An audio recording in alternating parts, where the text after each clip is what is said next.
New at 10 tonight, PG&E is warning approximately 50,000 customers in 21 counties about possible power outages because of high fire danger. Here in the Bay Area, the shutoffs could affect nearly 25,000 people starting on Wednesday.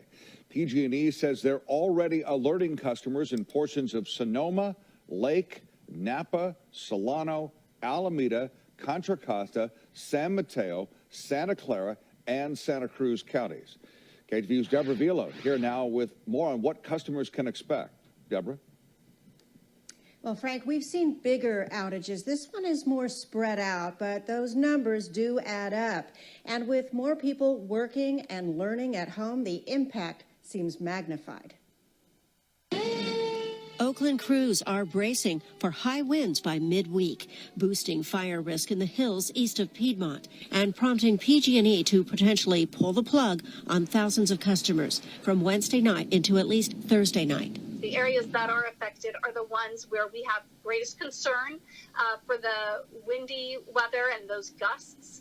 And so that's how we're determining the locations. Montclair merchants appreciate the warning, but hope it doesn't happen because shutdowns are costly. This will again affect us drastically. As a business owner working in the community, it affects everyone. The risk rings the Bay, North Bay Hills of Napa and Sonoma counties, pockets east of Mount Diablo, and south into the Santa Cruz Mountains. The danger is very much real. It's very much present, and it's something that we are extremely concerned about as firefighters. Oakland Fire points to 2 weeks of devastation only now mopped up. The North Bay's glass fire that destroyed 800 homes. This late in the season with vegetation so dry, any spark can set disaster in motion. Fire officials warn everyone is vulnerable, not just the residents of the outage zones. Fire isn't picky. Fire doesn't judge. It goes where it wants to go. It's going to go with the wind. It's going to go with the weather. It's going to go with the fuel loads that are present. If power is pulled, it's expected to be Thursday evening before the all clear. Then PG&E inspects lines for damage and debris in daylight and only then re-energizes. That could push the outage into Friday for some. Frustrating for customers who wonder why there is still so much untrimmed vegetation around power equipment. There is no good decision on how to handle this, but PG&E needs to take care of their systems, their power lines. That's what we're paying them. And with COVID keeping people home for school and work, outages aren't as easy to navigate as the past. Previously, I could go into the office and do work, whereas now, I don't know what I would do.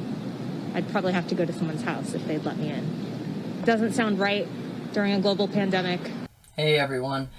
This is another article showing the weather warfare, and we need to get this information out right now. Please share this video as fast as you can because this one is, this goes into tonight, okay? You know, it says fire weather forecast. Map shows where the strongest winds will develop tonight.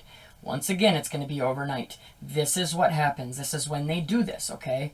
When you're not expecting it, when you're at home, in bed, sleeping, is when they usually use directed energy or whatever else they use to cause these fires, okay? And it catches you off guard and you're not ready. If you go back and look at how many of these wildfires have started overnight, it will literally blow your mind. It's over 90% of them start overnight, okay?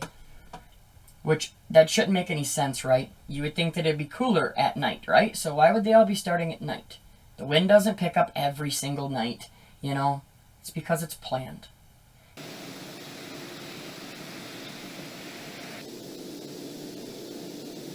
When we came back on yesterday morning, it was so surreal, and we had no idea the house was still there. So when we drove up and saw the house, we were kind of like, oh my God, this is a miracle. But just looking at everything else. So then we walked up the street, none of the neighbors were left. The lady across the road here, gone. All these people's things were gone. I mean, it was just like pure devastation. It was within 5 minutes, the entire side of the hill was on fire. All trees, all burning, all roaring like a jet, as I said. And at that moment, we realized that it was time to go. We found out that our house was indeed gone. It's a very sobering thing to find out that all you've worked for and all of that your parents have worked for in a moment is gone. It gives you pause, and it gives you a moment to realize what's really important in life, because what we thought was important is now ashes. It's difficult for me and for my family to realize that we lost everything. Well, not only our house structure, because everybody's losing a lot, but we lose our home. I mean, home where we go and where we get together.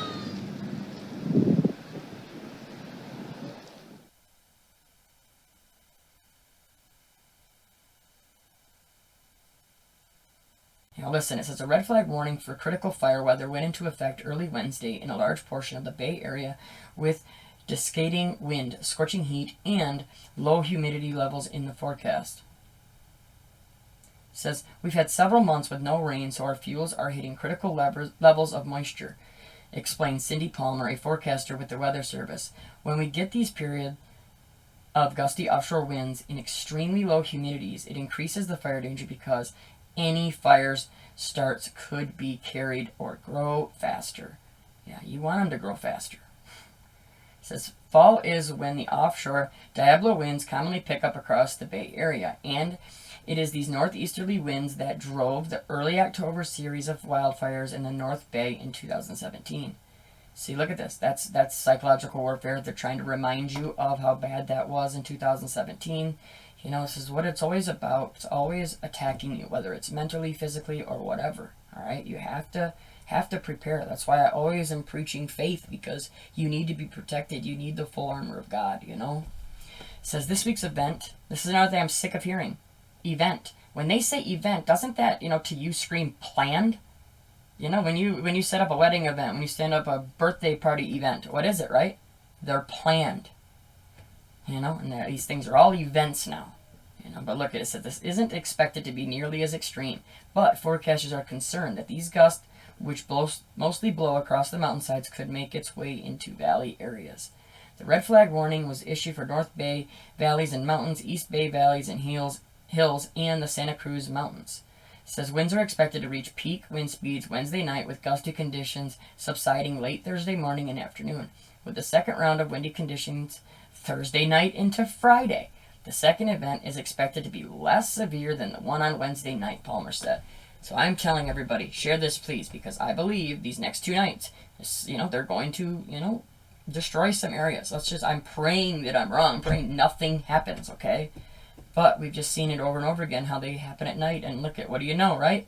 Both times it's going to happen is overnight. It says the Weather Service released a map showing where the strongest winds are likely to develop Wednesday night, with areas colored orange are expected to get knocked by the most severe gusts, okay, like right here.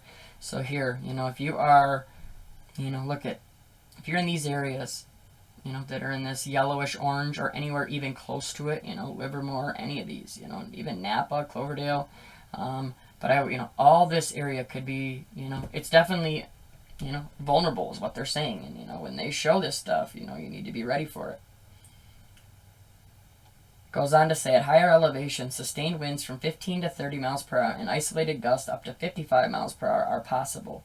Mount St. Helena and the North Bay could see gusts up to 60 miles an hour. Sustained winds in the valley areas are forecasted to be 10 to 20 miles per hour, with isolated gusts up to 30 miles an hour. Ahead of the wind event, PG&E is preparing to deliberately cut the power to 54,000 households in 24 counties across the state to reduce wildfire risk. See the maps and the timeline for the public safety power shutoff. Here we go again. PG&E shutting your power off. This is what a lot of this is about. I've been talking about this for a long time. It is an attack on our power system, okay? Every storm you see, what happens? It's destroying all of these power lines, where they're being able to put up new technology, new things in the areas that they want. You see all the derechos, all the hurricanes, even, you know, most of the hurricanes, they've actually just spawned tons of tornadoes and massive winds that literally just are knocking down trees through the whole United States. All right? This is an attack on your power. You know, here, we'll click on it. Let's see what it says. Here you go. This is from today. PG&E releases timeline for power shutoffs Wednesday. So here you go. There is your map of these power shutoffs.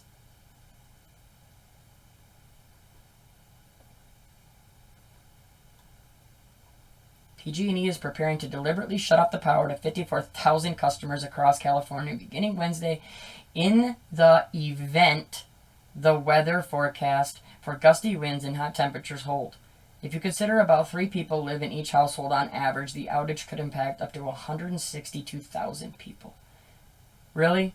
You get winds like this all the time. Why do people not understand this? That this is just a way to control you and just do more and more against you.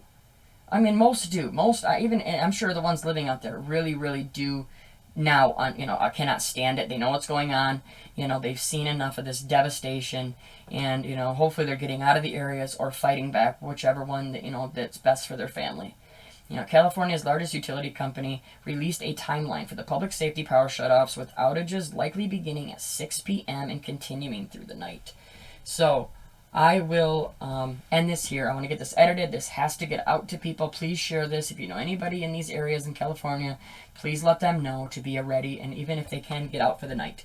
Maybe go for a 3-day cruise. Get out with your family. Take them somewhere. Do whatever you got to do. We always pray that nothing happens, but we've seen it too many times that overnight these things explode and they catch people off guard and they end up losing their lives when they never should have. All right. Everybody continue to pray. Pray for this right here. We definitely need to pray for these people in these areas. It's a lot of areas being, shut down and being threatened. So please do that. Everybody, stay safe, stay strong. There's no fear, no panic. Everything we talk about, it's just preparation.